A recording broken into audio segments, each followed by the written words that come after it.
ఇక top 2 news కి సంబంధించిన డీటెయిల్స్ చూద్దాం. రేవంత్ పాలనలో యూరియా కోసం అన్నదాతలు అల్లాడిపోతున్నారు. ఒక్క బస్తా కోసం నానా కష్టాలు పడాల్సి వస్తోంది. ఆదిలాబాద్ జిల్లా తలమడుగు మండలం పల్లి బి, పల్లి కే రైతులు యూరియా కోసం క్యూ కట్టారు.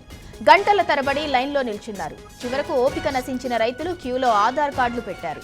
నాటి సమైక్య పాలనలో ఎరువుల కోసం చెప్పులు పెట్టి లైన్లలో నిల్చుంటే ఇప్పుడు ఆధార్ కార్డులు పెట్టాల్సి వస్తోందని రైతులు వాపోయారు. సరిపడా యూరియా ఇవ్వకుండా రేవంత్ సర్కార్ వేధిస్తోందని అన్నదాతలు మండిపడ్డారు.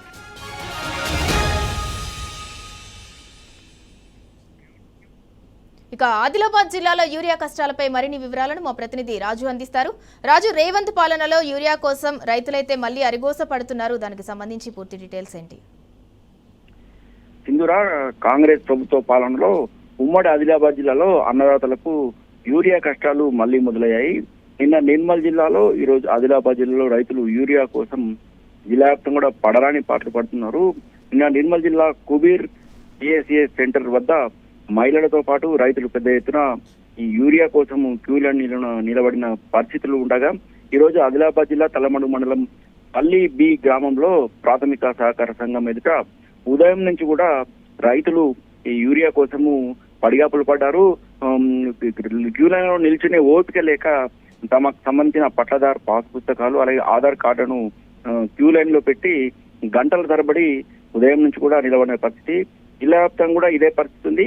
అయితే అధికారులు మాత్రము ఒకవైపు యూరియా విత్తనాలతో పాటు ఖరీఫ్ ప్లానింగ్ లో ప్రకారము ఇటు విత్తనాలతో పాటు యూరియాను అందుబాటులో ఉంచామని చెప్తున్నారు. జిల్లా కలెక్టర్ మొదలుకొని జిల్లా వ్యవసాయ శాఖ అధికారికి సంబంధించిన అధికారులు కూడా ఏఓలు కూడా ఎక్కడక్కడ నిల్వలను అందుబాటులో ఉంచామని చెప్పినప్పటికీ పరిస్థితులు మాత్రము క్షేత్రస్థాయిలో భిన్నంగా కనిపిస్తున్నాయి. మన ఆదిలాబాద్ జిల్లా వ్యాప్తంగా కూడా దాదాపు 15,50,000 ఎకరాల్లో పంటలు సాగు చేస్తున్నట్టు ఖరీఫ్ ప్రణాళిక రూపొందించారు. అందుకు అనుగుణంగానే ఎరువులను యూరియాను అందుబాటులో ఉంచామని చెప్పారు. ప్రధానంగా జిల్లాలో పత్తి అలాగే వరి, మొక్కజొన్న అలాగే జొన్న, సోయా పంటలను పండిస్తున్నారు. అయితే ఖరీఫ్ దాదాపు ఈ వర్షాకాలం ప్రారంభమై నెల రోజులైన నేపథ్యంలో ప్రస్తుతము పంటలకు యూరియా అవసరం నేపథ్యంలో యూరియా మాత్రం దొరకడం లేదు. ఎక్కడ చూసినా గానీ ఇదే పరిస్థితి.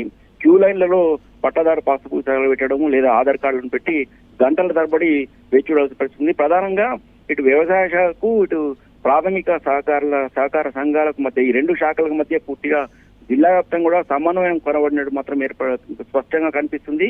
ఒకవైపేమో వ్యవసాయ శాఖకు సంబంధించిన అధికారులు పిఎస్సిఎస్ సెంటర్లకు ఇప్పటికే అవసరమైన యూరియాలను అందజేయడం జరిగింది. అన్ని జిల్లాలకు అన్ని గ్రామాలలో కూడా పిఎస్సి సెంటర్లలో పూర్తి స్థాయిలో యూరియాకు సంబంధించిన నిల్వ అందుబాటులో ఉన్నాయని ఒకవైపు చెప్తున్నప్పటికీ క్షేత్రస్థాయిలో మాత్రము జిల్లాలో ఎక్కడ చూసినా కానీ యూరియా కోసం పడిరాని పాటు పడుతున్నారు. ఒకవేళ యూరియా వచ్చినప్పటికి కూడా 2 బస్తాలు ఇస్తామని చెప్పడంతో రైతులు ఒక విధంగా ఆవేదన వ్యక్తం చేస్తున్నారు. గంటల తరబడి వేచున్నప్పుడు కూడా ఆ 2 బస్తాలు కూడా దొరకని పరిస్థితి అని చెప్పేసి చెప్తున్నారు. ముఖ్యంగా వ్యవసాయ చేస్తున్న వ్యవసాయ పనులకు పోయే పరిస్థితి లేక ఈ పిఎస్సి సెంటర్ల వద్దనే పడిగాపులు కాస్తున్నామని ఇప్పటికైనా అధికారులు వెంటనే చర్యలు తీసుకొని అందుబాటులో యూరియాను ఉంచాలని చెప్పి ప్రధానంగా రైతులు డిమాండ్ చేస్తున్నారు. Right, thank you Raju.